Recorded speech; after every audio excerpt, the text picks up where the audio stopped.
የወደድነው ይሰጠናል፣ ከፈቃዱ ይሰማናል። ውዳሴውን አዘጋጁ ያለ እረፍት በአዲስ ቅኔ ተቀኙለት፣ በአዲስ መዝሙር ዘምሩለት። እንደ ወዳጁ እንደ ዳዊት እናመስግን አምላካችንን፣ እናመስግን ፈጣሪያችንን። ለዚህ ያደረሰን ጨለማውን ወስዶ ብርሃንን የሰጠ ምስጋና ለእርሱ ይሁን። ለኃያሉ ንጉሣችን ዘመናትን በዘመናት ያፈራርቃል፣ ስለ ሁሉን ያውቃል። ሳንለምን የወደድነው ይሰጠናል፣ ከፈቃዱ ይሰማናል። ውዳሴውን አዘጋጁ ያለ እረፍት በአዲስ ቅኔ ተቀኙለት፣ በአዲስ መዝሙር ዘምሩለት። እንደ ወዳጁ እንደ ዳዊት እናመስግን አምላካችንን፣ እናመስግን ፈጣሪያችንን። ለዚህ ያደረሰን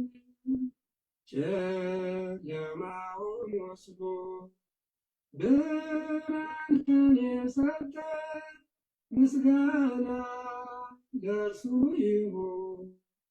ለኃያሉ ንጉሣችን ዘመናትን በዘመናት ያፈራርቃል፣ ስለ ሁሉን ያውቃል። ሳንለምን የወደድነው ይሰጠናል፣ ከፈቃዱ ይሰማናል። ውዳሴውን አዘጋጁ ያለ እረፍት በአዲስ ቅኔ ተቀኙለት፣ በአዲስ መዝሙር ዘምሩለት። እንደ ወዳጁ እንደ ዳዊት እናመስግን አምላካችንን፣ እናመስግን ፈጣሪያችንን። ለዚህ ያደረሰን ጨለማውን ወስዶ ብርሃንን የሰጠ ምስጋና ለእርሱ ይሁን። ለኃያሉ ንጉሣችን ዘመናትን በዘመናት ያፈራርቃል፣ ስለ ሁሉን ያውቃል። ሳንለምን የወደድነው ይሰጠናል። በስመ አብ ወወልድ ወመንፈስ ቅዱስ አህዱ አምላክ አሜን። በክርስቶስ ወንድሞቼ እህቶቼ ሆናችሁ እንደምን ከረማችሁ? እንደምን ሰነበታችሁ? በቸርነቱ የጠበቀን የዕድሜ ድሃ ያላደረገን የአባቶቻችን የቅዱሳን የነቢያት አምላክ የሐዋርያት አምላክ የጻድቃን የሰማዕታት አምላክ የእኛ ፈጣሪ የእኛ ጌታ ልዑል እግዚአብሔር ስሙ ከአጽናፍ እስከ አጽናፍ የከበረ የተመሰገነ ይሁን። በዝማሬ ያገለገሉንን አባታችን መርጌታ ፀሐይን ከልብ ከልብ ዝማሬ መላእክት ያሰማልን እንላለን። እናመስግነው ይህን ብሩህ ቀን የሰጠንን ብለው ዘመሩልን። እውነት ነው ወንድሞቼ፣ ምን ያህል መታደል ነው ይህንን ማሰብ። በዚህ ሰዓት በእግዚአብሔር ፊት ሆኖ እግዚአብሔር ሆይ ከልቤ አመሰግንሃለሁ፣ አምላኬ ጌታዬ ንጉሴ እግዚአብሔር ሆይ አመሰግንሃለሁ። ስለዚህ ቀን አመሰግንሃለሁ፣ ስለዚህ ብሩህ ቀን፣ ይህን ቀን ስለሰጠኸኝ አመሰግናለሁ ማለት ትልቅ ነገር ነው። ወንድሞቼ እግዚአብሔርን እንደምታመሰግኑ ተስፋ አለኝ። ብትችሉ በአንደበታችሁ ጮክ ብላችሁ የአባቶቻችን አምላክ እግዚአብሔር ስምህ የተመሰገነ ይሁን፣ ስለዚህ ቀን አመሰግንሃለሁ፣ ስለዚህ ሰዓት አመሰግንሃለሁ፣ ዛሬን እድል ስለሰጠኸኝ እግዚአብሔር ሆይ ከልቤ አመሰግንሃለሁ ማለት ይገባል። እንደምን ከረማችሁ? እንደምን ሰነበታችሁ? እግዚአብሔር ቢረዳን ዛሬ ይሄ 7ኛው ሳምንት የነገው ሰንበት በቤተ ክርስቲያን ስርዓት ኒቆዲሞስ ይባላል። እሱን አስታከን ባለፈው የጀመርነውን በተለይ እግዚአብሔርን ከመፈለግ ጋር አያይዘን ይህን ሰንበቱንም አንድ ላይ አድርገን እዚህ ውስጥ እግዚአብሔር የሚያስተምረን ነገር አለና ብዙም አንቆይም፣ ጥቂት ደቂቃ የአባቶቻችን አምላክ እግዚአብሔር ያስተምረናል። ይሄ ቃል የሚሰማችሁ ሰላም እግዚአብሔር ይብዛላችሁ። እንግዲህ ዛሬ የምንነጋገርበት የእግዚአብሔር ቃል ርዕሱ የእግዚአብሔርን መንግስት እንዴት ወርሳለሁ፣ የዘላለምን ሕይወት እንዴት አገኛለሁ በሚል ይሆናል። ልድገምላችሁ።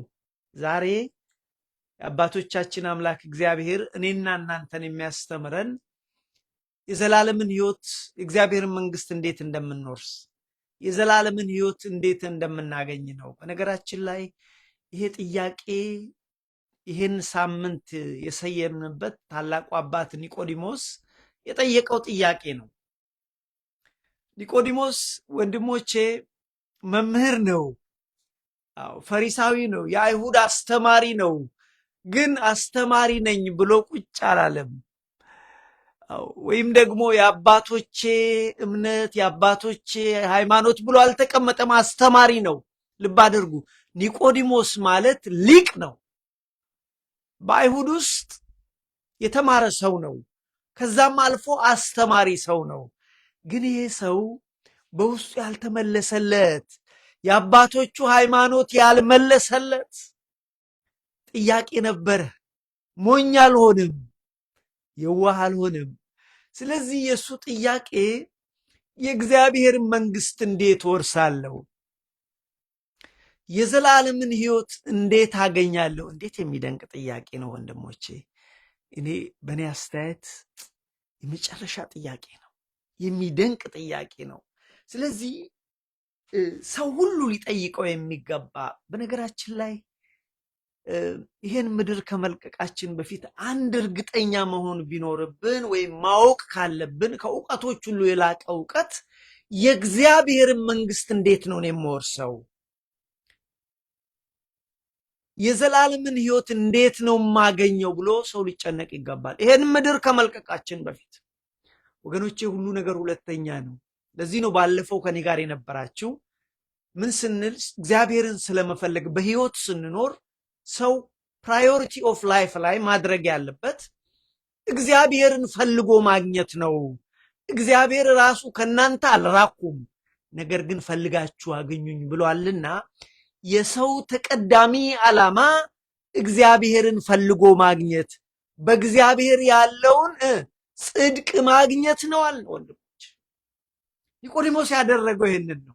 እግዚአብሔርን ፈለገ። ወንድሞቼ መምህር ነኝ፣ የቤተ ክርስቲያን አስተማሪ ነኝ፣ የቤተ መቅደስ መምህር ነኝ ብሎ አልተቀመጠም። መምህር ነኝ ብሎ አልተቀመጠም፣ አልተኮፈሰም። ይልቁ ምክንያቱም መክሰር አለ። ወንድሞቼ እንዳንከስር እግዚአብሔር ይርዳል። ስለዚህ ይሄ ኒቆዲሞስ ምንድን ያደረገው? የእግዚአብሔርን መንግስት እንዴት ነው የምወርሰው? እርግጠኛ ነኝ ወይ? የዘላለምን ሕይወት እንዴት ነው የማገኘው ብሎ የጠየቀ ታላቅ አባት ነው። የሚደንቅ ሰው ነው ወንድሞቼ። እና እኛም እሱን አስታከን ከኒቆዲሞስ ሕይወት የእግዚአብሔርን መንግስት ወንድሞቼ እንዴት ነው የምንወርሰው? የዘላለምን ሕይወት እንዴት ነው ማወቅ እኮ አለብን። ወይስ ዛሬም በየዋህነት ነው የምንኖረው? እነከሌ ይመልሱልናል። ወንድሜ እንደ መቅለጥ አለ፣ ተጠንቀቅ። መቅለጥ አለ፣ የሚያቀልጡ ብዙዎች አሉ። ስለዚህ በሕይወት ስንኖር በምድር ይቺ ምድር ከመልቀቃችን በፊት አንድ እርግጠኛ መሆን በምንችለው መጠን እግዚአብሔር ፈቀደልን መጠን ቢኖር የእግዚአብሔርን መንግስት እንዴት እንደምንወርስ ነው። እሱ ነው ዛሬ የምንማረው። ኒቆዲሞስ ማን ነው? መጀመሪያ ወገኖቼ ኒቆዲሞስ ቅድም እንዳልኳችሁ የአይሁድ የሃይማኖት መሪ ነው፣ ፈሪሳዊ ነው፣ አስተማሪ መምህር ነው። ለዚህ ነው መድኃኒታችን እንዲህ አንተ መምህር አይደለም ወይ ይለዋል። ግን ይሄ ሰውዬ አስተማሪ ቢሆንም የእሱ ሃይማኖት የያዘው ሃይማኖት የእግዚአብሔር መንግስት የዘላለምን መንግስት እንዴት እንደሚያገኝ እርግጠኛ አልነበረም።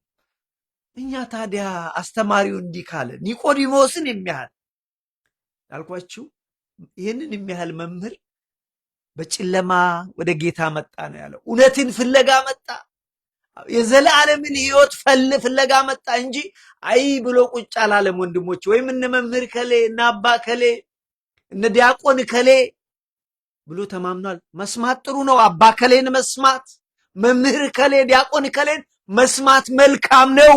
ግን ማጣራት ወገኖቼ፣ እርግጠኛ መሆን ያስፈልጋል። ለምን? የሚያቀልጡ አባዎች አሉ፣ የሚያቀልጡ መምህራን አሉ፣ የሚያቀልጡ ዲያቆኖች አሉ ወንድሞቼ። ቃሉን እንስማ ግን እናጣራው ብሏል ወይ እግዚአብሔር? ሐዋርያት ይህንን አስተምረዋል ወይ? ሊቃውንት ይህንን ጉዳይ አስተምረዋል ወይ? የእግዚአብሔር ቃል ቅዱሳት መጻሕፍት ይህን ጉዳይ ብለዋል ወይ? ማጣራት ያስፈልጋል። የሚያቀልጡ ብዙ አለ። ስለዚህ ኒቆዲሞስ ማን ነው ብለን ብንል የሃይማኖት መሪ ነው፣ ፈሪሳዊ ነው። ይህንን በዮሐንስ ወንጌል ምዕራፍ 3 ላይ ሄዳችሁ በዮሐንስ ወንጌል ምዕራፍ 7 ላይ ዮሐንስ ወንጌል ምዕራፍ 19 ላይ ታገኛላችሁ። ኒቆዲሞስ በመጽሐፍ ቅዱስ ላይ 3 ቦታ ነው የተጠቀሰው። አንደኛው ዛሬ ትኩረት የምናደርገው ቤተክርስቲያን ነገ በቅዳሴ የሚነበበው የዮሐንስ ወንጌል ምዕራፍ 3 ላይ ነው። ስለዚህ መምህር ነው፣ የአይሁድ ፈሪሳዊ መምህር ነው፣ አስተማሪ ነው ራሱ። ግን ይሄ አስተማሪ ነው እንግዲህ የእግዚአብሔር መንግስት እንዴት ወርሳለሁ ብሎ የተጨነቀ ሁለተኛ የተማረ ሰው ነው። ይሄ ሰውዬ የሸንጎ የምክር ቤት የአይሁድ ሴኔሂድሪ የሚባል የሸንጎ አባል ነው። የምክር ቤት አባል ነው። ዝም ብሎ ተራሱ አይደለም፣ የተማረ ሊቅ ነው። ተምሬያለሁ ብሎ ቁጭ አላለም። መቅለጥ አለ ወንድሞች፣ ተምረናል ብለን ቁጭ እንዳለ እርግጠኛ እንሁን። ስለዚህ የሰው የሸንጎ የምክር ቤት አባል ወይም የሴኔሄድሪ አባል ነው። ዮሐንስ ወንጌል ምዕራፍ 3 እና ዮሐንስ ወንጌል ምዕራፍ 7 ሄዳችሁ ተመልከቱ። በመጨረሻ ዮሐንስ ማን ነው? ይሄ ኒቆዲሞስ ማን ነው ብለን ብንል ሀብታም ነው፣ ባለጸጋ ነው። እግዚአብሔር ጸጋውን ያበዛለት ሀብት ንብረት ያለው ሰው ነው። ሀብት ንብረት አለኝ ብሎ ቁጭ አላለም። ይልቁንም የእግዚአብሔር መንግስት እንዴት አገኛለሁ፣ የዘላለምን ሕይወት እንዴት ወርሳለሁ ብሎ ፍለጋ ጀመረ። ቀን ስራ ቦታው ይውላል፣ በሰንበት እና ማታ ላይ ቤተ መቅደስ ይገኛል፣ ሌሊት ክርስቶስ ጋር ይሄዳል። ይሄ ነው የሆነው። ስለዚህ ኒቆዲሞስ ማን ነው ብለን ብንል የአይሁድ የሃይማኖት መሪ የሆነ የምክር ቤት አባል የሸንጎ አባል የሆነ ባለጸጋና ሀብታም የሆነ ሰው። ይህ ሰው ወገኖቼ ወሳኝ ጥያቄ ነው ያነሳው። ሁላችንም ይህን ምድር ከመልቀቃችን በፊት እኔ የእግዚአብሔር መንግስት እንዴት ነው በእውነት እንዴት ነው የምወርሰው፣ የዘላለምን ሕይወት እንዴት ነው ማገኘው ብለን መጠየቅ ትልቅ ማወቅ ነው። ስለዚህ ሰዎች ይህንን ሊያደርጉ ይገባል እንጂ ኒቆዲሞስ አንዳንድ የዋሆች እንደምናደርገው ወይም እንደሚያደርጉት የአባቶቼ ሃይማኖት ነው የእናቶቼ ሃይማኖት ነው ብሎ ፍለጋ ቢያቆም ኖሮ ይከስር ነበረ። በነገራችን ላይ የአባትን ሃይማኖት የእናትን ሃይማኖት መያዝ መልካም ነገር ነው፣ ግን you really have to be careful። ማጣራት ግን ግዴታ ነው። በደንብ አድርጌ ልንገራችሁ። የአባቶቻችንን ሃይማኖት መያዝ የእናቶቻችንን ሃይማኖት መያዝ መልካም ነገር ነው፣ ግን ይሄ የአባቶቻችን ሃይማኖት ያልነው ይሄ የእናቶቻችን ሃይማኖት ነው ያለው ነገር የእግዚአብሔር ሃይማኖት ነው ወይ እግዚአብሔር ያለው ሃይማኖት ነው ወይ ብለን ማጣራት አለብን። ባይሆን ኖሮ ካልሆነ ግን መቅለጥ አለ። ኒቆዲሞስ የአባቶቼ ሃይማኖት የእናቶቼ ሃይማኖት ብሎ ቢል ኖሮ ወንድሞቼ ይቀልጥ ነበረ። አያችሁ፣ እሱ በቂ አይደለም። እንደ መነሻ ጥሩ ነገር ነው። ምክንያቱም የአባቶችና የእናቶችን ሃይማኖት እኮ የከዱ ሰዎች ነበሩ። አሁን እስራኤላውያን እግዚአብሔር ከግብፅ ካወጣቸው በኋላ የአባቶቻቸውን ሃይማኖት እኮ ረስተውት የፔጋን ሃይማኖት ውስጥ ገብተው ነበረ። ከነአን ከተሻገሩ በኋላ መያዙ የአባትን ሃይማኖት አጠንክሮ መያዝ ማጣራት አስፈላጊ ነው። መያዝ መልካም ነው፣ ግን እግዚአብሔር የሚለውን እየተደረገ ነው። ምክንያቱም ነገርኳችሁ፣ እስራኤል ቀይ ባህርን ተሻግሮ ዮርዳኖስን ከተሻገረ በኋላ የአባቶች ሃይማኖት ያስኳልና ግን ከሱ ድሪፍት አድርጎ እየወጣ የከነአናውያንን ወገኖች ሃይማኖት ሁሉ አደባልቆ የያዘበት ዘመን ነበር። ለምን? ከከነአናውያን ጋር ምንም ግንኙነት እንዳይኖራችሁ ከነሱ ጋር እንዳትጋቡ ያለውን የእግዚአብሔርን ቃል እየረሳ አብሯቸው እየበላ እየጠጣ ሲውል ሃይማኖቱንም እየቀየረ መጥቷል። ስለዚህ እዚህ ጋር ላመጣላችሁ የፈለኩት የአባታችን የእናታችን ሃይማኖት መያዝ መልካም ነው፣ ግን ማጣራት ያስፈልጋል። እግዚአብሔር እንዳለው ቃል ነው ወይ ይሄ ሃይማኖታችንን ይዘን እየሄድን ያለ ነው? ክርስቶስ እንዳስተማረው ነው ወይ ሐዋርያት እንዳስተማሩ ብሎ ማረጋገጥ ያስፈልጋል። ስለዚህ ዝም ብሎ የአባቶች ሃይማኖት የሚለው ወገኖች ልብ ያለው ልብ ያድርግ። ስለዚህ ይሄ ኒቆዲሞስ በመጨረሻም ወገኖቼ ሀብታምና ባለጸጋ ስለሆነ በመጨረሻ ሰዓት ላይ መጀመሪያ ተደብቆ ነበር ክርስቶስን የሚፈልገው እግዚአብሔርን የሚፈልገው የእግዚአብሔርን መንግስት ተደብቆ ነበር። በኋላ ግን ሰዓቱ ሲደርስ ግን ወገኖቼ ወጣ። ክርስቶስ በተሰቀለ ሰዓት ከዮሴፍ አርማቲያስ ጋራ በክርስቶስ መስቀል ስር የተገኘ ሰው ነው። መገኘት ብቻ አይደለም፣ ቅድም ባለጸጋ ነው ብያችኋለሁ። ዮሐንስ ወንጌል ምዕራፍ 19ን ተመልከቱ። 75 ኪሎ የሚሆን ንጥር ከርቤና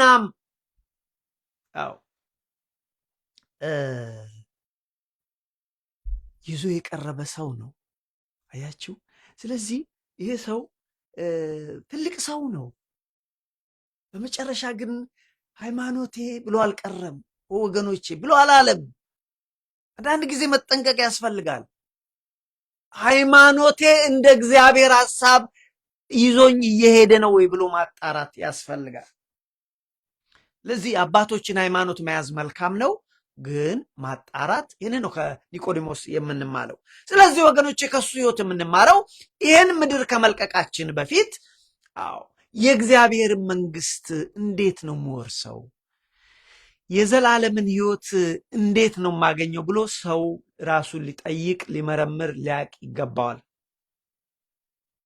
ለዚህ ነው ባለፈው ጥቂት ሳምንታት እግዚአብሔርን ስለመፈለግ እየተማርን መተናል። እሱ ላይ ሊንኩ አለ፣ ንኩና ትምህርቱ ያመለጣችሁ ብትሰሙት ይጠቅማቸዋል። በህይወት ስንኖር ቅድሚያ ልናደርገው እግዚአብሔርን መፈለግ፣ በእግዚአብሔር ያለውን ጽድቅ መፈለግ ማግኘት ብለን ባለፈው ተምረናል። ስለዚህ አሁንም በዚህ ትምህርት ውስጥ የእግዚአብሔርን መንግስት እንዴት እንደምንወርስ የዘላለምን ህይወት እንዴት እንደምናገኝ የምንማርበት ሰዓት ነው። ስለዚህ ኒቆዲሞስ ጭንቀትና እንቆቅልሽ ነበረው። ምንድነው የሱ ጭንቀት? የእግዚአብሔር መንግስት እንዴት ወርሳለሁ፣ የዘላለምን ህይወት እንዴት አገኛለሁ የሚል ነው። በነገራችን ላይ እዚህ ጋር አንድ ነገር ማንሳት ፈልጋለሁ። የኒቆዲሞስ ጭንቀት የዘላለምን ህይወት እንዴት ወርሳለሁ ወይም የእግዚአብሔር መንግስት እንዴት ወርሳለሁ። ይውላችሁ ሰው ሲፈጠር እግዚአብሔር ሰውን ሲፈጥረው ለዘላለም ፈጠረው። ሰው ሲፈጠር የተፈጠረው ለዘላለም። ስለዚህ አንድ ሰው ተነስቶ አይ እኔ እኮ ዘላለምን አልፈልግም አያስፈልገኝ ማለት አይችልም። ልንገርህ ወንድሜ ስማኝ፣ እህቴ ስሚኝ። ሰው ሲፈጠር ለዘላለም ስለተፈጠረ አይ እኔ ዘላለምን አልፈልግም ማለት አይችልም። ሰው የሚችለው ግን አንድ ነገር አለ። ዘላለምን ከማጋ ነው ማሳልፈው የሚለውን እሱ መምረጥ መብቱ ነው። ከእግዚአብሔር ጋር ማሳለፍ አንዱ ምርጫ ነው። ከእግዚአብሔር ተቃራኒ ሆኖ ከዲያብሎስ ጋር ማሳለፍ ሌላ ምርጫ ነው። ወገኖቼ ህይወት ምንጊዜ ምርጫ ታቀርብልናለች።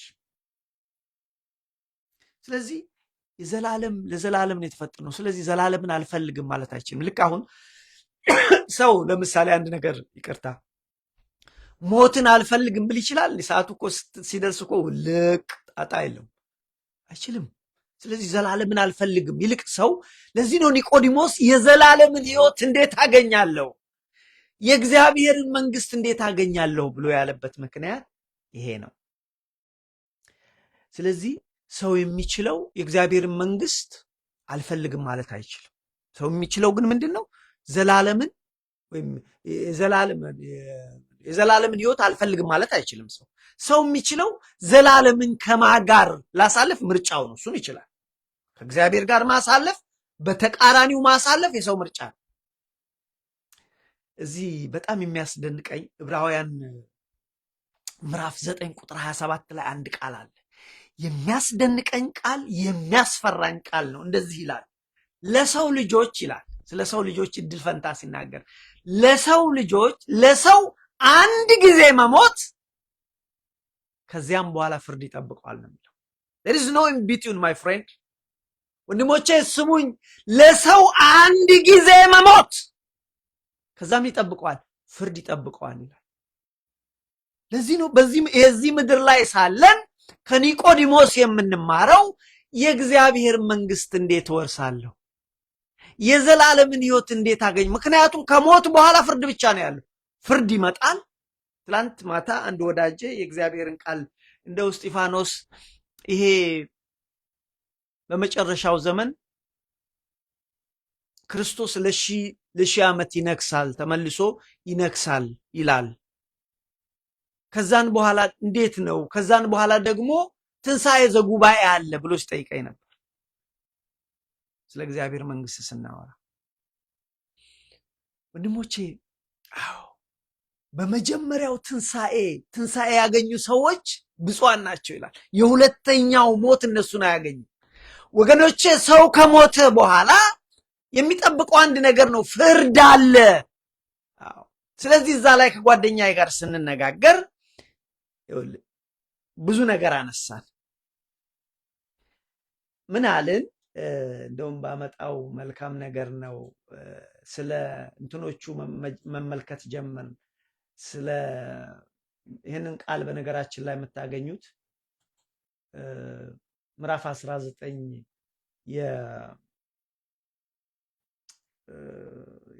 ምዕራፍ 20 የራዕይ ዮሐንስ ስለ 1000 ዓመት። ስለዚህ የመጀመሪያ 1000 ዓመት አለ ክርስቶስ የሚነግስበት። ድል ያደረጉ ቅዱሳን አብረውት የሚነግሱበት የመጀመሪያ አለ። ስለዚህ ነበር ልጁ የጠየቀን ስቴፑ እንዴት ነው ብሎኝ። የመጀመሪያው 1000 ዓመት አለ። ይህንን ያሸነፉ ድል ያደረጉ ከክርስቶስ ጋር ለ1000 ዓመት ይነግሳሉ ይላል።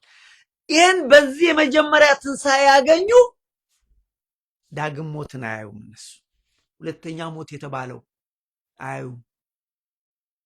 ሁለተኛ ሞት የተባለው በኋላ ላይ እንግዲህ ፍርድ አለ። ስለዚህ ስቴፑን ሳስቀምጥለት የመጀመሪያ 1000 ዓመት አለ። ከዛ ሰይጣን ይፈታል። ሰይጣን በሱ ላይ ፍርድ ይሰጣል። ራዕይ ዮሐንስ ምዕራፍ 20 ሙሉ ታሪኩን ሄዳችሁ አንብቡ። በሰይጣን ላይ ፍርድ ከተሰጠ በኋላ በሰው ሙታን ይነሳሉ። ያ ትንሣኤ ዘጉባኤ ነው። ሰው ሁሉ ይነሳል። ጻድቃን ለዘላለም ሕይወት ይነሳሉ። ኃጥአን ለዘላለም ለሁለተኛ ሞት። ያንን ነገር አዎ። ስለዚህ ወገኖቼ ሰው ዘላለምን አልፈልግም ማለት አይችልም። ሰው የሚችለው ዘላለምን የታሳልፋለውን ይችላል። ስለዚህ ቀኑ እንዳይመሽብን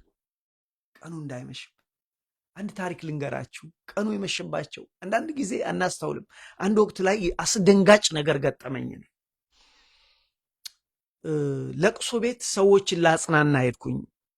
ከአገልግሎት ከቤተ መቅደስ ካለ ቤተ ክርስቲያን ካለው አገልግሎት ወይም እንደዚህ ካለው አገልግሎት ወይም በጉባኤ ካለ አገልግሎት ለቅሶ ላይ ያለ አገልግሎት ልቤን ይይዘዋል። ያዘኑ ሰዎችን ማጽናናት። ስለዚህ አንድ እህቴ ወንድሞቼ ስሙ፣ የሚያሳዝን ነገር ነው። አንድ እህታችን ልጇ የደረሰ ልጇ የ27 ዓመት ልጇ ተገደለባት። ስለዚህ ላጽናናት ሄድኩ። ይህንን የምነግራችሁ ወገኖቼ አንዳንድ ጊዜ ይህን ምድር ከመልቀቃችን በፊት እርግጠኛ መሆን ያለብን ነገር አለ። ለምን? ለሰው ልጆች አንድ ጊዜ መሞት፣ ከዛ የሚጠብቃቸው ሁለተኛ እድል የለም፣ ፍርድ። ስለዚህ እዛ ለቅሶ ቤት ሄድኩና የዚህ ሀገር ሰው ነች፣ እንደው ጸሎትም አደረግኩና እግዚአብሔርን ቃል ለማጽናናት እንደው ተነሳው አልኩና እግዚአብሔርን ቃል እየጠቀስኩ እንደው ለአጽናና ሞከርኩ። በዚህ ሰዓት አንድ ያስደነገጠኝ ነገር ሰማሁ። ልጁ የተገደለው ሬስቶራንት ውስጥ ነው። የሷ ልጅ የ27 ዓመት ወጣት። እንደው የሆነስ ሆነና ይሄ ልጅሽ መቼም እኔ መሰለኝም እንደው ይሄ ልጅሽ ተጠምቋል፣ ክርስቲያን ነው አልኳት። ስላ ጊዜ ምን እንዳለችኝ ታውቃላችሁ? ኖ አልተጠመቀም አለች። ይኸው እኔ የደነገጥኩት ድንጋጤ ልነግራችሁ አልችልም። ይሄ ልጅ ሬስቶራንት ወይም ናይት ክለብ ሄዶ ነው የተገደለው። ስለዚህ አልተጠመቀም። ከዛ ወዲያ እውነቱን ለመናገር ስብከት ሁሉ ጠፋብኝ። ምን ብዬ ላጽናናት? ለዋሻት ነው። ወንድሞቼ ምንድነው ነጥቤ? ያ ልጅ የእግዚአብሔሩን አላቅም። እኔ ግን እስከዛሬ ጸልይለታለሁ። እግዚአብሔር ወይ እባክህ ሰው ሁሉ ቢድን ደስ ይለኛል። አሁን ይህንን ያነሳሁላችሁ የእግዚአብሔር ቃል ምንድን ነው የሚለው? ለሰው ልጆች አንድ ጊዜ መሞት፣ ከዛ በኋላ ፍርድ ይጠበቃቸዋል። ለዚህ ነው እንግዲህ ኒቆዲሞስ ምንም የአይሁድ መምህር ቢሆንም የዘላለም ሕይወት ጉዳይ ወሳኝ ጉዳይ ስለሆነ ሌሊት እየመጣ የእግዚአብሔር መንግስት እንዴት አገኛለሁ፣ የዘላለምን ሕይወት እንዴት አገኛለሁ ብሎ የፈለገ ሰው ነው። እንግዲህ እንዳልኳችሁ ስለ ኒቆዲሞስ መጽሐፍ ቅዱስ የሚናገረው 3 ቦታ ብቻ ነው። አንደኛ ዮሐንስ ወንጌል ምዕራፍ 3 ነገ በወንጌል በቅዳሴ የሚነበበው። ሁለተኛ ዮሐንስ ወንጌል ምዕራፍ 7 ፍርድ ሸንጎ ላይ ያለ ሸንጎ ላይ። ሶስተኛው ዮሐንስ ወንጌል ምዕራፍ 19 የዮሴፍ አርማትያሱ ጋር ሆኖ የክርስቶስን ስጋ ወገኖቼ ባከበረ ሰዓት ያለው ታሪክ ነው። ስለዚህ በሱ ውስጥ በመጽሐፍ ቅዱስ በአጠቃላይ ቅድም እንዳልኳችሁ ይሄ የሃይማኖት መሪ ነው። እሱ ባለስልጣን ነው፣ የሸንጎ አባል ነው። ኒቆዲሞስ ወገኖቼ ባለጸጋም ሀብታም ነው። ለዚህ እኮ ነው 75 ኪሎ ግራም የሆነ ከርቤ በዛን ሰዓት በጣም ውድ ነው ይዞ የመጣው። በአይሁድ ስርዓት ያልተቀብቶ ነው ሰው የሚቀበረው።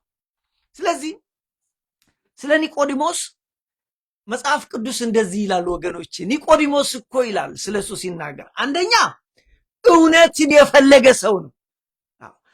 ይኸውላችሁ ሀብታም ነኝ ወይ ማነው መምህር ነኝ ብሎ አልተቀመጠም። ፈሪሳዊ ነኝ ብሎ አላለም። ወይም ደግሞ ባለስልጣን ነኝ ብሎ አልተቀመጠም። ወይም ደግሞ ባለጸጋ ነኝ ብሎ አላለም። ይልቁንም የዘላለምን ሕይወት እንዴት ወርሳለሁ ብሎ በጨለማ እውነትን የፈለገ ሰው ነው ኒቆዲሞስ። የዮሐንስ ወንጌል ምዕራፍ 3 እውነትን የፈለገ ሌሊት እየመጣ ክርስቶስ ጋር የተማረ ሰው ነው። ይሄ ብቻ አይደለም ወንድሞቼ፣ በደንብ አድርጋችሁ ስሙ። ኒቆዲሞስ እውነትን ብቻ የፈለገ ሰው አይደለም፣ እውነትን የመሰከረ ሰው ነው። ዮሐንስ ወንጌል ምዕራፍ 7 በሸንጎ ላይ ሆኖ የአይሁድ ሸንጎ ስለ ክርስቶስ ከተነጋገረ በኋላ በሌለበት ሞት ይፈረድበት ብሎ ሲል እጁን አውጥቶ ኖ ሕጋችን እንደዚህ አይልም፣ ሰውየውን አጠፋ የተባለውን ሰው ሳንጠይቅ ከተከሳሹ ሳንሰማ ልናደርግ አይገባም አለ። አያችሁ፣ ኒቆዲሞስ እንዲህ እውነትን የፈለገ ብቻ አይደለም፣ እውነትን የመሰከረ።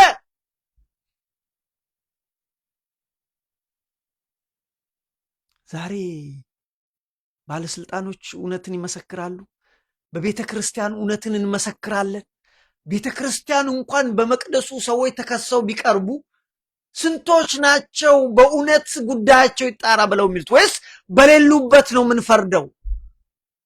ወገኖቼ እግዚአብሔር ዛሬም በዙፋኑ አለ፣ ያያል። ስለዚህ ኒቆዲሞስ እውነትን የመሰከረ ነው። አይደለም ልክ አይደለንም አለ ሸንጎ የቆመው። እንዴ አንተም ከገሊላ ነህ እንዴ? ከገሊላ ነብይ እንደማይወጣ እየታወቀ እንዲህ ትላለህ? ኖ ዳዝንት ማተር ኬትም ይሁን ኬት፣ that's not the point አላቸው። ለእውነት ቆማለሁ ብሎ እውነትን የመሰከረ ሰው ኒቆዲሞስ። እውነትን የመሰከረ ብቻ አይደለም፣ እውነትን የኖረ ሰው ነው። በፊት ጨለማን ለብሶ እውነትን ቢፈልግም በሸንጎ እውነትን ቢመሰክርም የመጨረሻው ቁርጠኛ ሰዓት ስትመጣ አምላካችን መድኃኒታችን ኢየሱስ ክርስቶስ መስቀል ላይ ሲውል ግን ወገኖቼ መምህርነቱ አላገደው፣ ባለስልጣን መሆኑ አላገደው፣ ባለጸጋ ሀብታም መሆኑ አላገደው። ስለዚህ እውነትን ኖረ። መጣ ከዮሴፍ አርማትያስ ጋር ጲላጦስን ጠይቆ የክርስቶስን ስጋ አውርዶ ገንዞ እውነትን ዓለም እያየ። እሱ እኮ የፈሪሳዊ መምህር ነው። በፊት እየተደበቀ ለምን ነበር የሚመጣው? ቀን ቢማር ኖሮ መናፍቅ ይባላል፣ የሌላ ሃይማኖት ተከታይ ይባላል። ስለዚህ ነው ተደብቆ። እውነት የመጣ ቀን ግን ጉዳዩ አይደለም። እውነት ነው። ገብቷችኋል? ስለዚህ በጨለማ ሄዶ የተማረበት ምክንያት ይሄ ሰው አያችሁ፣ ኒቆዲሞስ እውነትን የፈለገ እውነትን የመሰከረ በእውነት የኖረ ሰው መጨረሻ ላይ።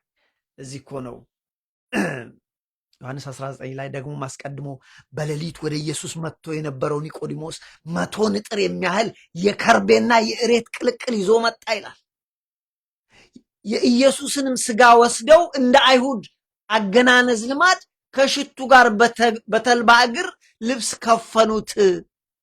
በተሰቀለበትም ስፍራ አትክልት ነበረ። በአትክልቱ ማንም ገና ያልተቀበረበት አዲስ መቃብር ነበረ። ስለዚህም መቃብሩ ቅርብ ነበረና ስለ አይሁድ መዘጋጀት ቀን ኢየሱስን በዛ አኖሩት ይላል። ያ መቃብር የማን ነው? ዝም ብሎ የተገኘ አይደለም፣ ባለቤት አለው። አባቶቻችን ሲያስተምሩን ያ መቃብር የባለጸጋው የሌላው ፈሪሳዊ የሌላው የሃይማኖት መሪ የዮሴፍ አርማትያስ የባለጸጋው የሱ መቃብር ነበር። ስለዚህ ከዮሴፍ ጋራ ከፍ ነው እዛ ሄደው የጌታቸውን ስጋ አኖሩት፣ የጌታችንን ስጋ አኖሩት። አያችሁ። ስለዚህ ኒቆዲሞስ ማን ነው ብለን ብንል በመጽሐፍ ቅዱስ 3 ጊዜ ነው የተጠቀሰው። አንደኛ እውነትን አስቀድሞ የፈለገ የዘላለምን ሕይወት እንዴት አገኛለሁ፣ የእግዚአብሔርን መንግስት እንዴት አገኛለሁ ብሎ መምህርነቱ ሳያግደው መምህር ነኝ። አሁን እኛ እንል መስቀላችንን አንጣት መምህር ከሌ ባላለው አይ ያሉሽን ባልሰማሽ ገበያን ባልወጣሽ አለ። ወንድሞቼ መምህር ነኝ እኔ ሰው እንዴት ይላል ራሱ? መውደቃችን እኮ ብዛት እኮ ማን አንተ ሰው እኮ ራሱን አይ ከሌ ባላለው በስሙ መምህር እስጢፋኖስ ነኝ ሌላ ሰዎች ይበሉ። አሁን እኮ ያለንበት የውድቀታችን ዘመን ማነኝ እኔ? ቄስ ከሌ ቀሲስ ከሌ ይባላለሁ። አሜን። ዲዮንሽ ተሆናም ሰይ ህይወታችን ግን ሲታይ ግን ባዶዎች ነን ባጭሩ። ስለዚህ የኒቆዲሞስ ጭንቀትና እንቆቅልሽ ነበረው። አያችሁ፣ የዚህ ሰውዬ ጭንቀትና እንቆቅልሽ የእግዚአብሔርን መንግስት እንዴት ወርሳለሁ፣ የዘላለምን ህይወት እንዴት አገኛለሁ የሚል ነበር። ለዚህ ነው አሁን የነገው ሰንበት ቅዱስ ያሬድ ኒቆዲሞስ ብሎ ሰይሞ ቤተ ክርስቲያንም ስለ እግዚአብሔር መንግስት ስለ ዘላለም ህይወት የምታስተምርበት ቀን ነው። አያችሁ፣ በነገራችን ላይ ቅድም እንዳልኳችሁ ሰው ይሄን ምድር ከመልቀቁ በፊት እርግጠኛ ነገር መሆን የሚገባው አንድ ነገር ቢሆን እንደው ሰውን በመክር በተቻለ መጠን ይችን ጥያቄ መመለስ ነው። እንደ ኒቆዲሞስ የዘላለምን ህይወት እንዴት አገኛለሁ? የእግዚአብሔርን መንግስት እንዴት ነው የምወርሰው? አይወኑ በተቻለ መጠን ጥቂት ነገር ይሄ ይውላችሁ መሰረታዊ የሆነ እውቀት ነው። እዚህ ጋር የእግዚአብሔር መንግስት እንዴት እንወርሳለን? ቤተክርስቲያን ምንድን ነው የምታስተምረው? እሱም ብዬ የዕለቱን ትምህርት ጠቃልላል። ሰዎች የእግዚአብሔርን መንግስት ወይም እንዴት ነው የሚወርሱት? ሰዎች የዘላለምን ህይወት እንዴት ነው የሚወርሱት? 3 ምሰሶዎች አሉ። በደንብ አድርጋችሁ ስሙ። የእግዚአብሔርን መንግስት የምንወርሰው 3 ምሰሶዎች ያስፈልጉናል። አንደኛ በጸጋው በእግዚአብሔር ጸጋ በጸጋው እግዚአብሔር በገለጸው ጽድቅ በማመንና በመቀበል የእግዚአብሔርን መንግስት እንወርሳለን። ወይም የዘላለምን ህይወት ምን ማለት ነው? የሰው ጽድቅ ሳይሆን እግዚአብሔር የራሱን ጽድቅ ገልጿል።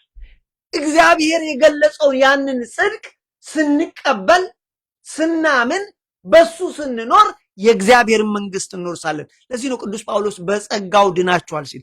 ምንድን ነው ይሄ እግዚአብሔር የገለጠው ጽድቅ? የሰዎች ጽድቅ በቂ ሆኖ ባልተገኘ ሰዓት እግዚአብሔር የራሱን ጽድቅ ገለጸ ይላል። የእግዚአብሔር ጽድቅ ኢየሱስ ክርስቶስ።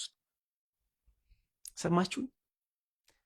ስለዚህ እግዚአብሔር በገለጠው ጽድቅ ስናምን ስንቀበለው በዛ ስንኖርበት እንደ ፈቃዱ ስንኖር ይሄ እግዚአብሔር እኛ እኮ ፈልገን ያመጣ ነው አይደለም። ለምሳሌ ኢሳይያስ ላይ ወንድ ልጅ ተሰጠን፣ ወንድ ልጅ ተወለደልን፣ አማኑኤል ወገናችን ሆነ ሲል በእኛ ስራ ያመጣ ነው እንዴ?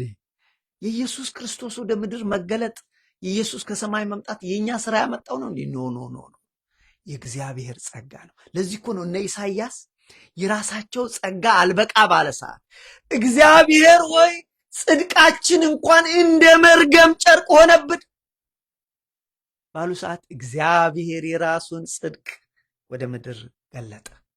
ስለዚህ ሰው እንዴት ይድናል ብላችሁ ብትሉ በጸጋው እግዚአብሔር በሰጠው ጸጋ ወይም በእግዚአብሔር ጽድቅ በማመንና በመቀበል። ይሄ ዋናው ምሰሶ ነው። ይሄ ዋናው ምሰሶ ነው።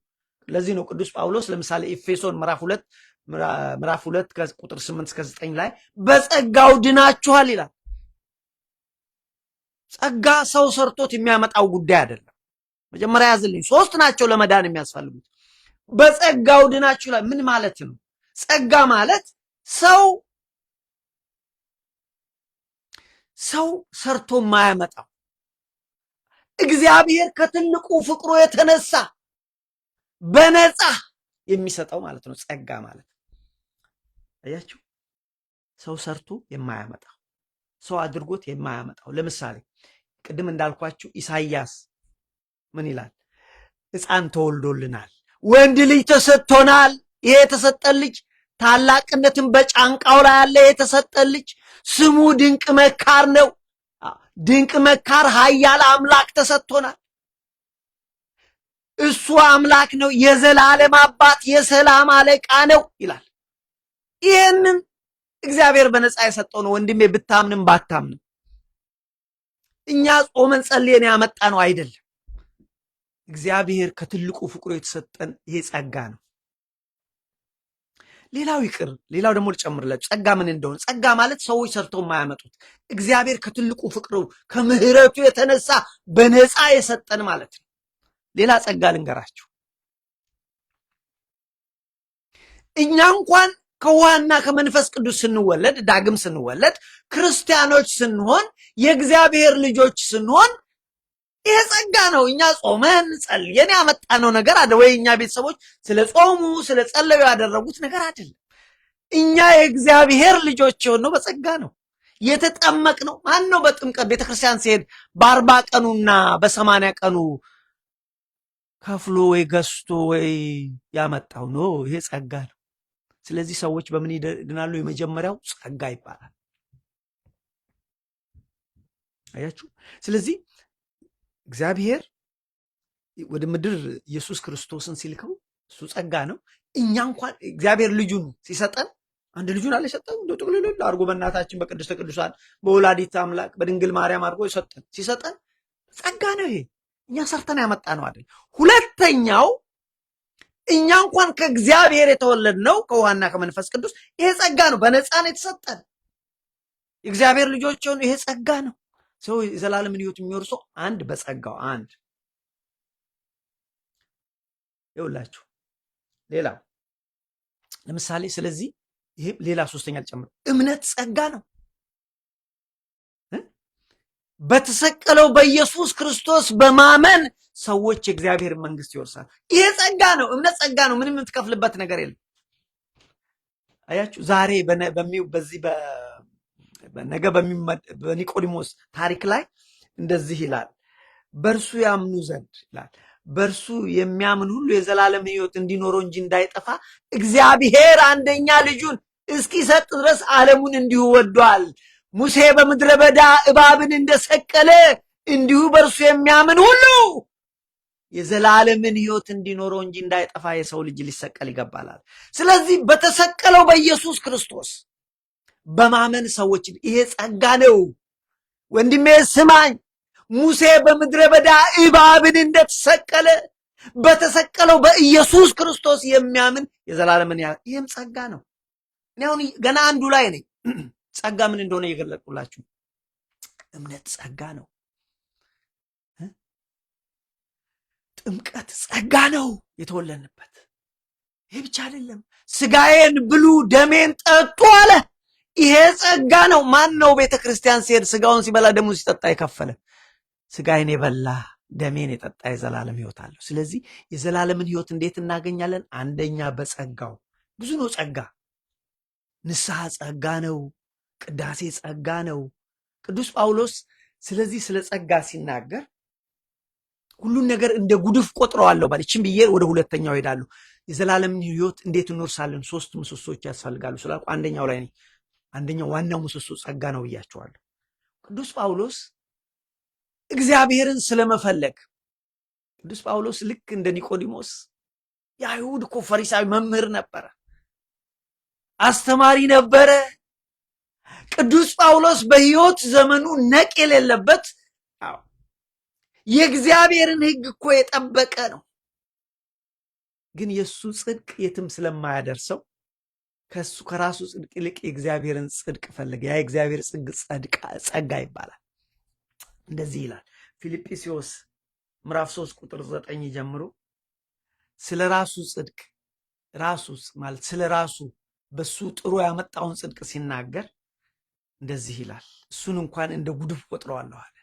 ስለዚህ ለእኔ መዳን ለዘላለም ሕይወቴ እግዚአብሔር የገለጸው ጽድቅ ነው የሚያስፈልገኝ ይላል ቅዱስ ጳውሎስ። ስለዚህ ይህ ጸጋ ነው። እንዲህ ይላል ፊልጵስዩስ ምዕራፍ 3 ቁጥር 9 አዎ በእውነት ከሁሉ ይልቅ ስለሚበልጥ ስለ ክርስቶስ ኢየሱስ ስለ ጌታዬ እውቀት ነገሩን ሁሉ ጉዳት እንዲሆን እቆጥራለሁ። አዎ በእውነት ከሁሉ ይልቅ ስለሚበልጥ፣ ከሁሉ ይበልጣል ይሄ እውቀት፣ ከሁሉ ይበልጣል ስለ እግዚአብሔር መንግስት ማወቅ፣ ከሁሉ ይበልጣል ስለ እግዚአብሔር ጸጋ ማወቅ።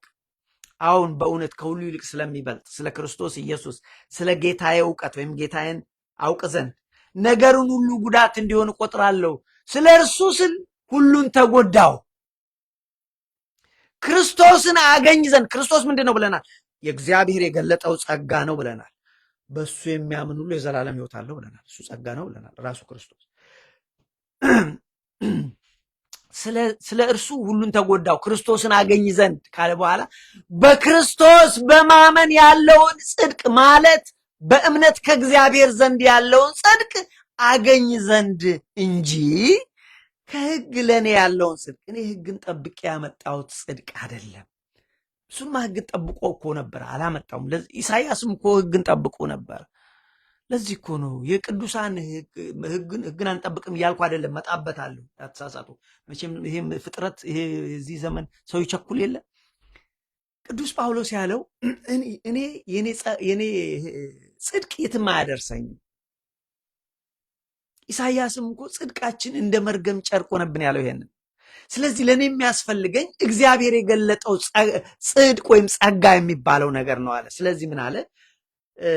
ስለ ሁሉ ተጎዳው ክርስቶስን አገኝ ዘንድ በክርስቶስን በማመን ያለውን ጽድቅ ማለት በእምነት ከእግዚአብሔር ዘንድ ያለው ጽድቅ እንጂ ከሕግ ለእኔ ያለውን ጽድቅ ሳይሆን በእርሱ እገኝ ዘንድ ሁሉን እንደ ጉድፍ እቆጥራለሁ አለ። ስለዚህ ምንድን ነው? ስለዚህ ሰዎች እንዴት ይድናሉ ብለን ብንል ቁጥር 1 በጸጋው ይድናሉ። እችን ያዙልኝ። ጸጋ ምንድን ነው? ሰው ሰርቶ የማያመጣው የእግዚአብሔር ልጅ ለእኛ ሲሰጠን እሱ ጸጋ ነው። እኛ ከእግዚአብሔር ስንወለድ ከውሃና ከመንፈስ ቅዱስ ጸጋ ነው። ስጋው ደግሞ ጸጋ ነው። እምነት ጸጋ ነው፣ ወዘተረፈ። ንስሐ ጸጋ ነው። ይህ ሁሉ ያስፈልግ። ቁጥር 1 ነው ይሄ። ቁጥር 2 የእግዚአብሔርን መንግስት እንዴት እንወርሳለን ብለን ምንል የእግዚአብሔርን ሕግ የእግዚአብሔርን ስርዓት በመጠበቅ ይሄ ይቀራል ማለት አይደለም። ጸጋውን ከተቀበልን በኋላ ወንድሞቼ የእግዚአብሔርን ሕግ መጠበቅ ያስፈልጋል። አንድ ጎበዝ እኮ መጥቶ ጠየቀው ክርስቶስን።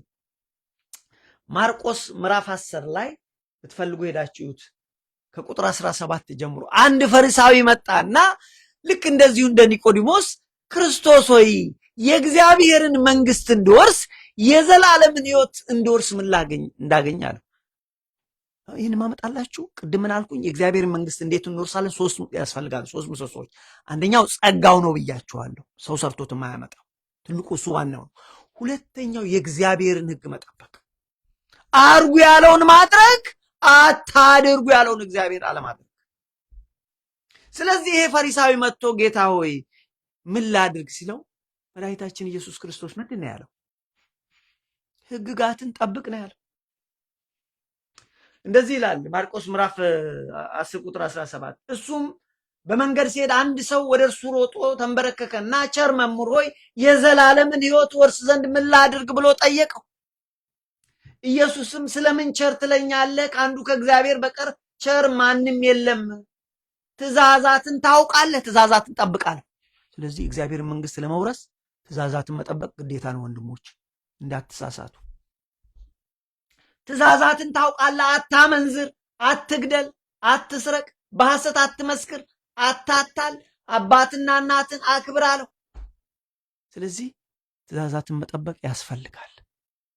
ሁለተኛው የእግዚአብሔርን መንግስት ለመውረስ የእግዚአብሔርን ትእዛዝ መጠበቅ ግዴታ ነው እንጂ ጸጋውን ብቻ ተቀብለህ ከተቀበልክ በኋላ እንደፈለግ ሆናለሁ ነው አትችልም። አንዳንዱ የዋሆች እንደሚያስተምሩት አይደለም። ሶስተኛው መልካምና በጎ ስራ ማድረግ፣ መልካምና በጎን ስራ መስራት፣ የሃይማኖት ፍሬ ማድረግ የእግዚአብሔር መንግስት እንድንወርስ ያደርጋል። ዋናውን ምሰሶውን እነዛን ይዘን ማለት ዋናው ምሰሶ ጸጋው ነው ብያቸዋል። ከዛ ቀጥሎ የእግዚአብሔርን ሕግና ስርዓት ጠብቀን ሕጉን ይዘን ከዛ ደግሞ መልካም ነገር እናደርጋለን ብለዋላ። ለምሳሌ ማቴዎስ 24:5 ሄዳችሁ አንብቡት። በፍርድ ሲመጣ ምንድን ነው የሚጠይቀን? መልካም ነገር ማድረጋችን እኮ ነው። ስራብ አብልታችሁኛል ወይ? ስጠማ አጠጥታችሁኛል ብዬ ጠይቃለሁ አይደል የሚለው። ይህ እኮ መልካም ማድረግ ነው። ስለዚህ በዛን ሰዓት ያደረጉ ሰዎች፣ መልካም የሰሩ ሰዎች፣ ሰው ሲራብ ያበሉ፣ ሲጠማ ያጠጡ፣ ሲታረዝ ያለበሱ ሰዎች እነሱ ወደ ዘላለም ሕይወት ገቡ። ያላደረጉ ሰዎችስ ተጣሉ። ስለዚህ ምን ያስፈልጋል? መልካምና በጎ ስራ መስራት። በነገራችን ላይ እዚህ ማርቆስ 17 ቅድም የመጣው ፈሪሳዊ የዘላለምን ሕይወት የእግዚአብሔርን መንግስት እንድወርስ ምን ላድርግ ያለው ሰውዬ ሕግጋትን ጠብቅ፣ አትግደል፣ አታመንዝር ብሎ መድኃኒታችን ኢየሱስ ክርስቶስ እያንዳንዱን ነገር አይ እነዚህንማ ጠብቅ ያለው አለው። ጎበዝ ነው። አይ እንደዛ ከሆነማ እርግጠኛ መሆን ትፈልጋለህ አለው። ምን አለው? ያለህን ሂድና ሽጥና ለድሃዎች ስጥ፣ መልካም ምግባር አድርግ እና ተከተለኛል። ሰውየው ግን ብዙ ሀብት ስለነበረው ከፋው ይላል። አንብብላችሁ። ኢየሱስም እርሱ መልሶ መምህር ሆይ ይህን ሁሉ ከሕፃንነቴ ጀምሬ ጠብቄአለሁ አለው። ኢየሱስም ወደ እሱ ተመልክቶ ወደደውና አንድ ነገር ጎደለ አለው። ሕግን ጠብቀሃል፣ መልካም። ግን ሂድና ሁሉ ሽጠህ ለድሆች ስጥ፣ በሰማይ መዝገብህን ታገኛለህ፣ መስቀሉንም ተሸክመህ ተከተለኝ፣ አገልግለኝ። ለካ ወንድሞቼ ዝም ብለን አይደለም እንደከም፣ ለካ ማገልገልም ዋጋ አለው። አያችሁ፣ ያለህን ሽጠህ መስቀልህን ተሸክመህ ናና አገልግለኝ አለው። ነገር ግን እንዲህ ሲለው ያ ሰውዬ ፊቱ ጠቆረ ይላል፣ ጥሎ ሄደ። ስለዚህ በዚህ ሰዓት ነው ሀብታም የእግዚአብሔርን መንግስት ከሚወርስ ግመል በመርፌ ቀዳዳ ብታልፍ ይቀላል ብሎ ያለው። ስለዚህ ወገኖች ሶስቱ ነገሮች የእግዚአብሔርን መንግስት እንድንወርስ ምንድን ነው ብለን ብንል፣ አንደኛው ሰው ሰርቶ የማያመጣው እግዚአብሔር የገለጠው ጸጋው ወይም የእግዚአብሔር ጽድቅ ይባላል። ሁለተኛው የእግዚአብሔርን ሕግና ትእዛዛት መጠበቅ። ሶስተኛው መልካምና በጎ ስራን መስራት። እነዚህ ወሳኝ ነገሮች ናቸው። አሁን ትምህርቴን ጠቀልለዋለሁ። ስለዚህ የሰው ልጆች በነገረ ድህነት ውስጥ ድርሻ አላቸው ወይ? በመዳን ህይወት ውስጥ አይዊሽ ስለ መዳን ብዙ በተማርን፣ ግን አይሮን አፍታይም አውለሱ ሰዎች የራሳቸው ድርሻ አላቸው። አዎ ሰዎች የእግዚአብሔርን ስራ ይሰራል፣ ሰው ደግሞ የራሱን ስራ ይሰራል። ስለዚህ በነገረ ድህነት ውስጥ ሰዎችም የራሳቸው ድርሻ አላቸው።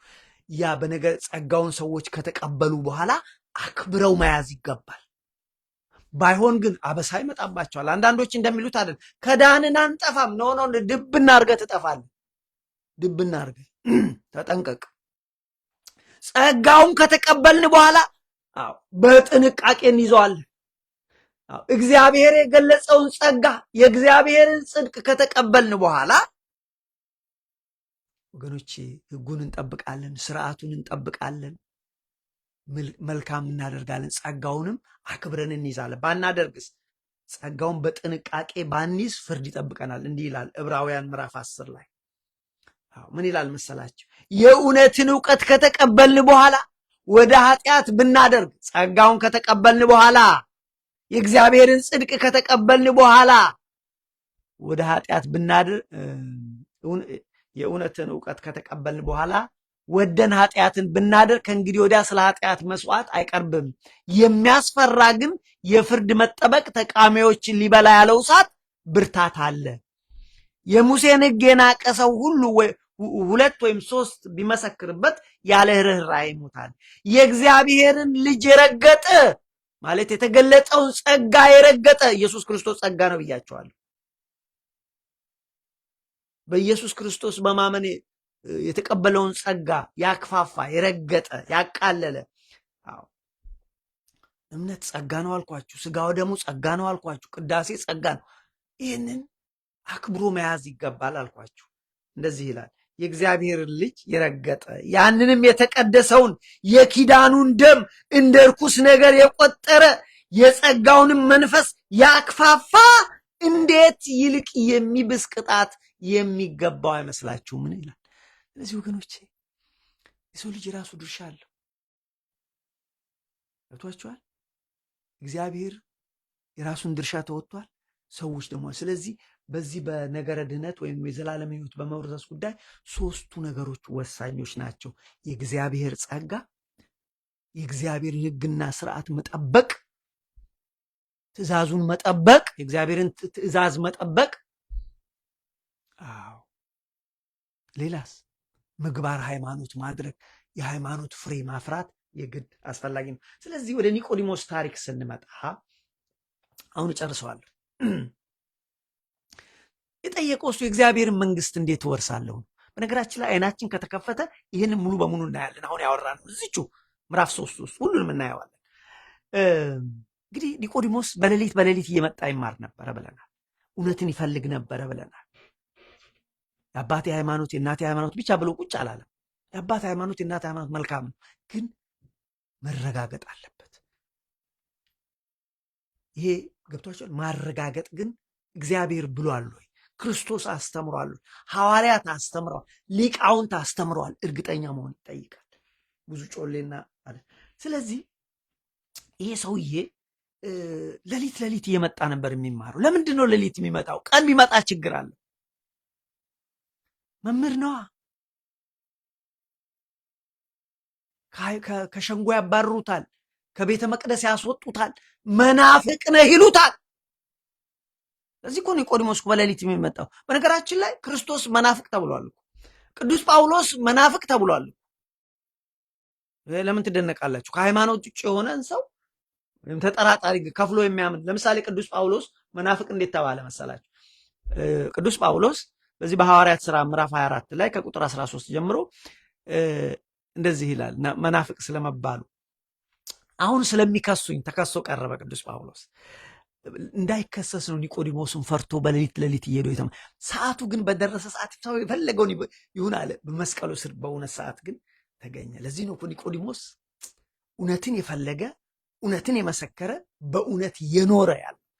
ቅዱስ ጳውሎስ ራሱ መናፍቅ ተብሏል። ለምን? የአይሁድ አስተማሪ ነው። ያንን የአይሁድ ትምህርት ጥሎ ወደ ክርስቶስ ሲመጣ ወደ ሌላ ሃይማኖት መጥቷልና መናፍቅ ይሉታል እዛ ያሉት ሰዎች። ቅዱስ ጳውሎስ እንደዚህ ይላል የሐዋርያት ሥራ ምዕራፍ 24 ላይ አሁንም ስለሚከሱኝ ያስረዱ ዘንድ አይችሉም፣ ነገር ግን ይህን መሰክራለሁ፣ በሕጉ ያለውን በነቢያትም የተጻፉትን ሁሉ አምኜ የአባቶችን አምላክን ያመልካለሁ አለ ቅዱስ ጳውሎስ። እነሱ ኑፋቄ የሚሉትን እኔ ግን ክርስቶስን አግኝቼ አመልካለሁ አለ። ይኸውላችሁ ልብ ብላችሁ። ነገር ግን ይህንን እመሰክራለሁ በሕጉ ያለውን በነቢያትም የተጻፉትን ሁሉ አምኜ የአባቶችን አምላክ እነሱ ኑፋቄ ብለው እንደሚጠሩት መንገድ አመልካለሁ። እነዚህም ራሳቸው ደግሞ የሚጠብቁት እያለ ይቀጥላል። ዞሮ ዞሮ አያችሁ ኒቆዲሞስ የፈራው ይህንን ነው። ገብቷቸዋል። የፈራው ጥያቄ አለው። ሃይማኖቱ አልመለሰለትም። ስለዚህ ቀን ከመሄድ ልቅ ሌሊት እየሄደ ክርስቶስ ጋር ይማር ነበረ እና ክርስቶስ ግን መጣ። ሲመጣ በማመስገን የጀመረው ኒቆዲሞስ መምህር ሆይ ከእግዚአብሔር ተልከ የመጣ መምህር እንደሆንክ እናውቃለን አለ። እሱ እኮ ለሌላ ጉዳይ እኮ ነው የመጣው። ስለዚህ ሊመሰክር አይደለም። እሱ ግን የእግዚአብሔር መንግስት እንዴት ወርሳለሁ፣ የዘላለምን ሕይወት እንዴት ይሄ ነበር ያስጨነቀው። ክርስቶስ ደግሞ የሰውን ልብ ሁሉ ያቀለ አየውና ስማ አለው፣ የእግዚአብሔር መንግስት የምትወርሰው የዘላለምን ሕይወት የምትወርሰው ጸጋውን ስትቀበል ነው፣ ስትጠመቅ ነው። ጥምቀት ጸጋ ነው። እንደዚህ አለው፣ እውነት እውነት እልሃለሁ ሰው ዳግመኛ ካልተወለደ በቀር የእግዚአብሔር መንግስት አይወርስም አለው። ስለዚህ እግዚአብሔር መንግስት ለመውረስ ዳግም መወለድ ይጠይቃል። ይሄ ጸጋ ነው። ክርስቲያን መሆን ጸጋ ነው። ገብቷችኋል? ብዙ ጥያቄ እንዴት ይወለዳል አለ እሱ። እንዴት ሊወለድ ይችላል? ሰው ትልቅ ሆነ እንዴት ይወለድ? ኖ ከማህፀን ከእናት ማህፀን አይደለም፣ ከውሃና ከመንፈስ ቅዱስ። ማን የከፈለ? ይሄ እኮ ጸጋ፣ የእግዚአብሔር ጸጋ የምናየው ለዚህ ነው። ለመዳን የእግዚአብሔር ጸጋ ያስፈልጋል እምላችሁ ይሄንን። ማን ከፈለ?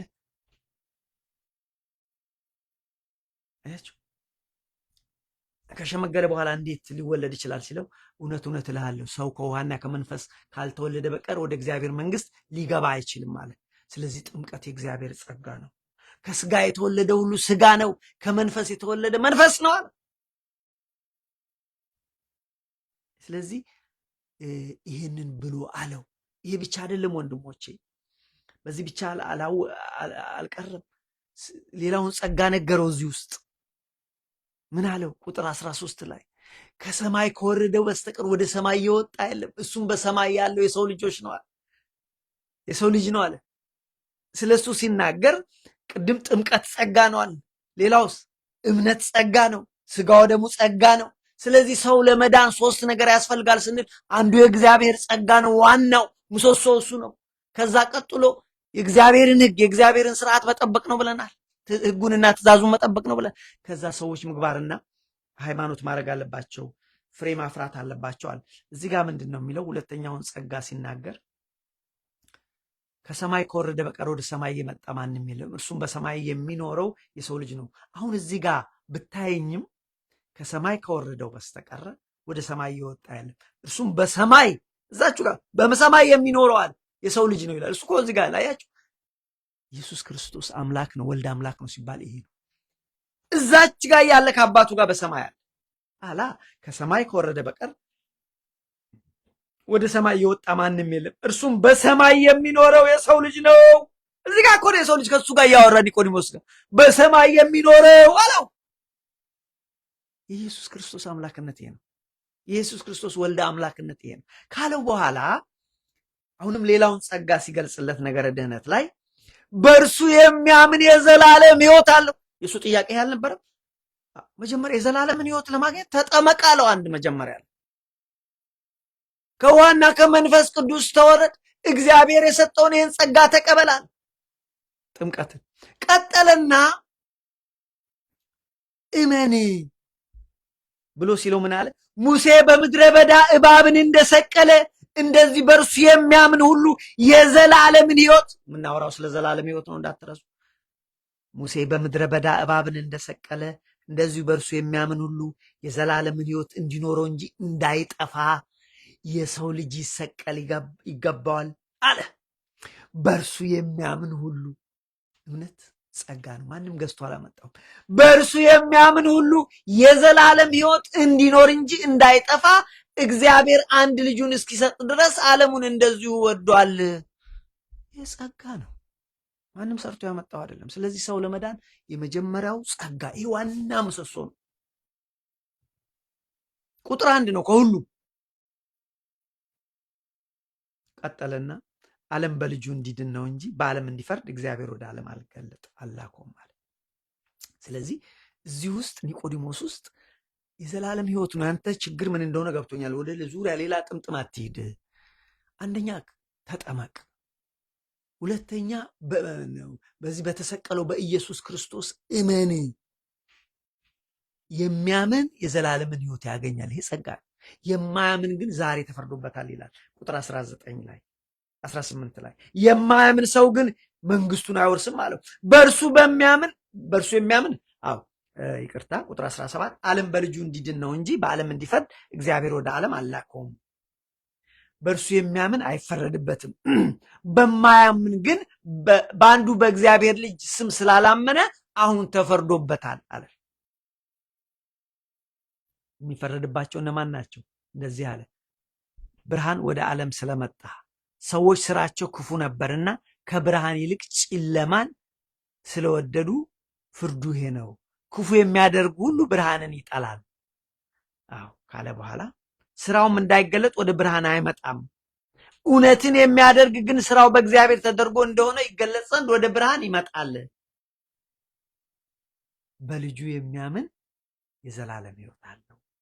አባት ልጁን እንዲህ አለ፣ አባት ልጁን ይወዳል፣ ሁሉን በእጁ ሰጥቶታል። በልጁ የሚያምን የዘላለም ሕይወት። ስለ ዘላለም ሕይወት አልነበረም ጥያቄ? በኢየሱስ ክርስቶስ እመን።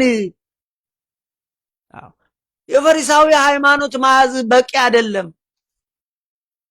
አባቶች አብርሃም፣ ይስሐቅ፣ ያዕቆብ የአባቶች ሃይማኖት ማለት በቂ አይደለም። እግዚአብሔር በላከው ጸጋ እመን። በልጁ የሚያምን የዘላለም ሕይወት አለው። በልጁ የማያምን ግን የእግዚአብሔር ቁጣ በእርሱ ላይ ይኖራል እንጂ ሕይወት አይኖረውም ይላል። ስለዚህ ወገኖቼ በዚህ ውስጥ ያየናቸው ጭብጦች ምንድን ናቸው? የእግዚአብሔርን መንግስት ለመውረድ የእግዚአብሔርን መንግስት ለመውረስ ሰው ዳግም መወለድ አለበት። ቁጥር 1 እግዚአብሔር ጸጋ ያልነው ይሄን ነው። ይህ እጅግ ረቂቅ ነገር ነው። ሁለተኛው ሰው በተሰቀለው በኢየሱስ ክርስቶስ ማመን ነው። ይህም ጸጋ ነው። ይህ ብቻ አይደለም። ስጋውን መብላት ደሙን መጠጣት የዘላለም ሕይወትን ያሰጣል። ይቀጥላል። ስለዚህ የክርስቶስ መገለጥ የእግዚአብሔር የገለጠው ጽድቅ ይባላል። ዓለምን ለማዳን ነው። አያችሁ፣ በእግዚአብሔር ልጅ የሚያምን አይፈረድበትም። ስለዚህ ይሄ አሁን ጨረሱ። የኒቆዲሞስ ጭንቀትና እንቆቅልሽ ምን ነበረ?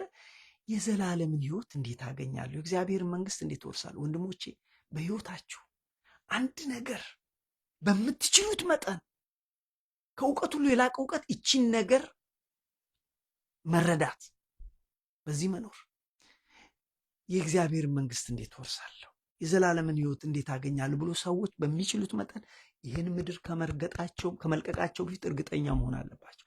ይሄ አንዴ ከሞተ ሰው ግን አለቀ።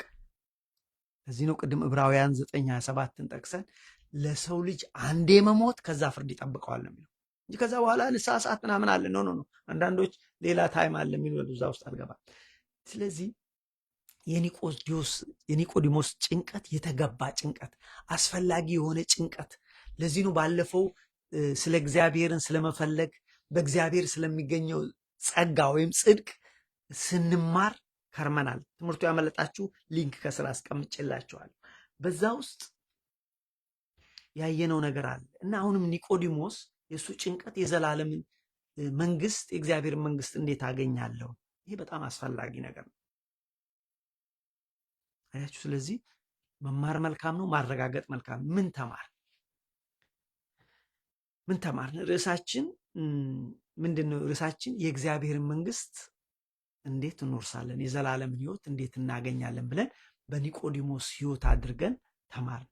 ስለዚህ የኒቆዲሞስ ህይወት አንስተን የእግዚአብሔርን መንግስት እንድንወርስ የዘላለምን ህይወት እንድናገኝ ቢያንስ ሶስት ምሰሶዎች አሉ ብለን መሰረታዊ ነው። አንደኛ የእግዚአብሔር ጸጋ፣ በቃ ይሄ እግዚአብሔር በቸርነቱ የሰጠው ከትልቁ ፍቅሩ የሰጠው ምንድነው ብለናል? እሱ ጥምቀት፣ እምነት፣ በልጁ በኢየሱስ ክርስቶስ ማመን፣ ስጋው ደሙ፣ ስጋውን መብላት፣ ደሙን የጠጣ ስጋዬን የበላ ደሜ፣ ይሄ ጸጋው ይባላል። ቅዳሴ፣ ንስሐ ወዘተረፈ ይሄ እግዚአብሔር የሰጠው ሰው ሰርቶ የማያመጣው።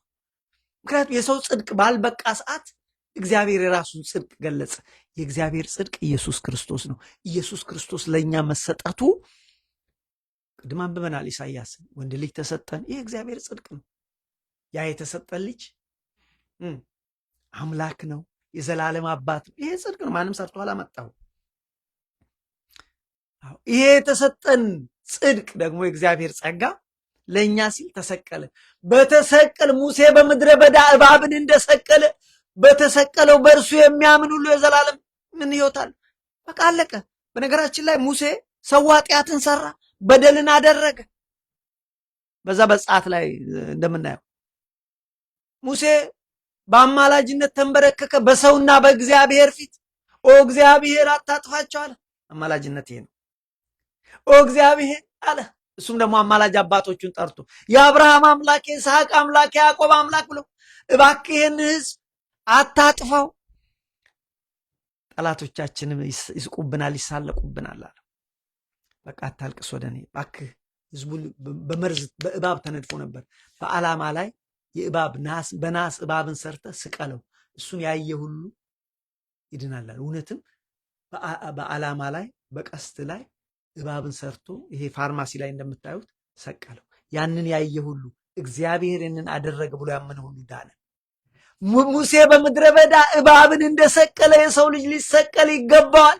በእርሱ የሚያምን ሁሉ የዘላለም ሕይወት አለው። የእግዚአብሔር ጸጋ ነው ማይ ፍሬንድ። አንዱ ይሄ ነው ጸጋ የምንለው። ሁለተኛው የእግዚአብሔርን ሕግ የእግዚአብሔርን ትእዛዝ መጠበቅ። አንድ ጎበዝ መጥቶ የዘላለምን ሕይወት እንድወርስ ምን ላድርግ አለው። ምን ላድርግ ብለህ ምን ትጠይቀኛለህ? የእግዚአብሔርን ሕግ ጠብቅ አለው ኢየሱስ ክርስቶስ። የትኛው? አትግደል፣ አታመንዝር ወዘተረፈ ብሎ ነገረው። ይህንንማ ከልጅነት የጀምራው። ስለዚህ ሕግን መጠበቅ ሁለተኛው ነው የዘላለምን ሕይወት ለማድረግ። ሶስተኛው ምግባር ሃይማኖት ለማድረግ። ለዚህ ነው ስመጣ የምጠይቀው አለ ኢየሱስ ክርስቶስ።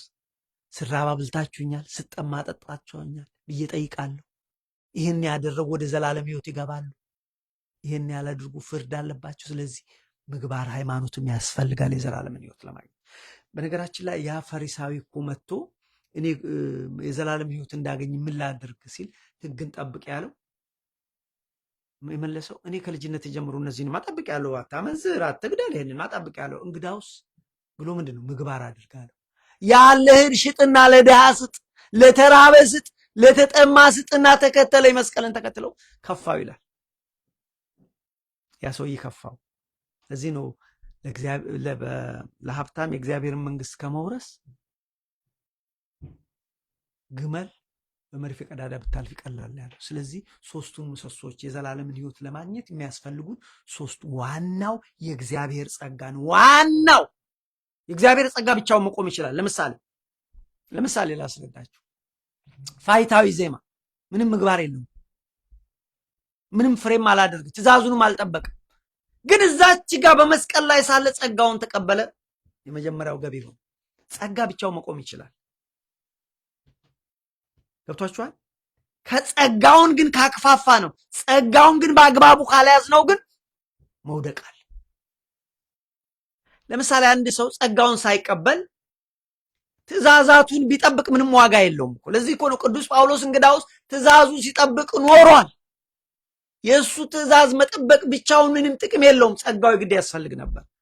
ለዚህ ነው የእግዚአብሔር ጽድቅ ያስፈልግ ነበር። ስለዚህ የኔን ጽድቅ ትቼ የእግዚአብሔርን ጽድቅ ፍለጋ መጣሁ። ቅድም ያነበብነው ላይ ይህ ብቻ አይደለም። እነ ኢሳይያስ እግዚአብሔር ሆይ በቃ ብዙ ደከምን እኮ፣ እነዚህ እኮ በጣም ነቅ የሌለባቸው አባቶች እኮ ናቸው። የእኛ ጽድቅ በቃ ምንም ዋጋ እኮ አጣ፣ ጽድቃችን እኮ እንደ መርገብ ጨርቅ ሆነብን እኮ አሉ ወገኖች። ስለዚህ ጸጋውን ሳይቀበሉ ሕጉና ትእዛዙን ብቻውን ቢጠብቁት ዋጋ የለውም፣ ብቻውን መቆም አይችልም። እሱ ብቻም አይደለም፣ አንድ ሰው ጸጋውንም ጥሎ ሕግም ሳይጠብቅ መልካም ምግባር አደርጋለሁ ቢል ይህም ጥቅም የለውም። አሁን ለምሳሌ በእግዚአብሔር ሳያምኑ ቻይና ሀገር ሄዶ ሆስፒታል የሚሰሩ አይነት ሰዎች ማለት ይህም ጥቅም የለውም። ስለዚህ ዋናው ምንድነው? የእግዚአብሔርን ጸጋ ከተቀበልን በኋላ ክርስቲያኖች ከሆን በኋላ ከተጠመቅን በኋላ በእምነት ክርስቶስን ካመንን በኋላ ስጋ ወደሙን ከተቀበልን በኋላ ጸጋውን በአጠቃላይ ከተቀበልን በኋላ ትእዛዙን እንጠብቃለን። በደንብ አድርገን ትእዛዙ ይጠበቃል፣ የእግዚአብሔር ስርዓት። ከዛ የሃይማኖት ፍሬ እንሰራለን፣ ምግባር እናደርጋለን። ይሄ ፓኬጅ ነው የዘላለምን ህይወት የሚያሰጠው። ወንድሞቼ ያስተማረን የመከረን የአባቶቻችን አምላክ እግዚአብሔር የተመሰገነ ይሁን። ትልቁ ነገር እዚህ ይህ ምድር ከመልቀቃችን በፊት ልክ ኒቆዲሞስ እንዳደረገው የዘላለምን ህይወት እንድወርስ ምን ላድርግ፣ የእግዚአብሔር መንግስት እንዳገኝ ምን ላድርግ ብሎ መጠየቅ በልህነት ነው። ሰላም እግዚአብሔር ይብዛላችሁ። ሰላም። አሜን።